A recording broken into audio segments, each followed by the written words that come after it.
നേരം പോയത് അറിഞ്ഞില്ല. നിനക്ക് നല്ല വിശപ്പുണ്ടാവൂല്ലേ? അവിടെ ഇരിക്കുന്ന ഗ്ലാസ് എല്ലാം എടുത്തു വെച്ചേക്ക്. നീ എടുത്ത് കഴിക്കും. ഞാൻ ഇതുകൂടെ ഫിനിഷ് ചെയ്തിട്ട് തുടങ്ങാം. ഹർഷേട്ടൻ എന്തുമാത്രം കുടിച്ചിരിക്കുന്നെന്ന് അറിയാമോ? 6 മണിക്ക് തുടങ്ങിയതാ.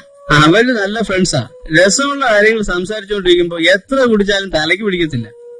ഇപ്പൊ എന്നെ കണ്ട ഡ്രങ്കാണ് തോന്നുന്നു. കാലത്തേക്ക് ചായപ്പൊടിയില്ല, തീർന്നുപോയി. കട്ടൻ കാപ്പി മതിയോ? മതിയെടുത്തി. കുഞ്ഞിന് പാല് കലക്കുന്ന പൊടിയും തീർന്നു. ഒരു നേരത്തേക്ക് ഇവിടെ കാണും. എല്ലാം വാങ്ങാം. നേരത്തെ നീ പറഞ്ഞിരുന്നത് ദത്തിനോട് ഞാൻ 100 രൂപ വാങ്ങിയേനെ. എത്രയെന്നും കണ്ടാ ഓരോരുത്തരോട് ചോദിക്കുന്നത്? എത്ര നാളും നമ്മളിങ്ങനെ മുമ്പോട്ട് പോകും? ഇതൊക്കെ എല്ലായിടത്തും ഉള്ളതാ സൂസൻ. നീ ഡിസ്കറേജ് ആയാലെങ്ങനാ? B optimistic. നമ്മുടെ കാലം വരും.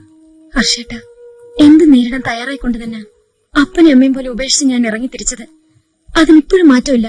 ഞാൻ പറയുന്നത് അതല്ല. നല്ല കാലം വരുമെന്ന് പ്രതീക്ഷിച്ചോണ്ട് വെറുതെ ഇരുന്നാ മതിയോ? നീ പറയുന്നത് എനിക്ക് മനസ്സിലാവുന്നുണ്ട്. എന്റെ പെയിന്റിങ്ങിൽ വേണമെന്ന് ചോദിച്ച് അന്വേഷിച്ചെടുക്കാൻ എനിക്കാവില്ല. അത് തേടി ആളുകൾ എത്തണം. അത് സംഭവിക്കും. നീ നോക്കൂ. ഞാൻ കുറെ ദിവസങ്ങളായി ആലോചിക്കുക, എനിക്ക് എന്തെങ്കിലും ഒരു ജോലി കിട്ടിയിരുന്നെങ്കിലെന്ന്. അത്രയെങ്കിലും ആശ്വാസമായനെ. ജോലി തേടി സൂസമ്മ കുറെ മാസം നടന്നു. എവിടുന്ന് കിട്ടാന്?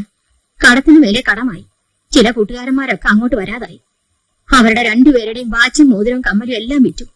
ആ സമയത്ത് സൂസമ്മ എന്നോട് പറഞ്ഞതാ, എന്തിനാ അവരുടെ കൂടെ കിടന്ന് കഷ്ടപ്പെടുന്നത്, പൊക്കോളെ. എനിക്ക് മനസ്സ് വന്നില്ല സൂസമ്മയെ വിട്ടേച്ചു പോയി. അത്രയ്ക്ക് ഇഷ്ടമായിരുന്നു അതിന്.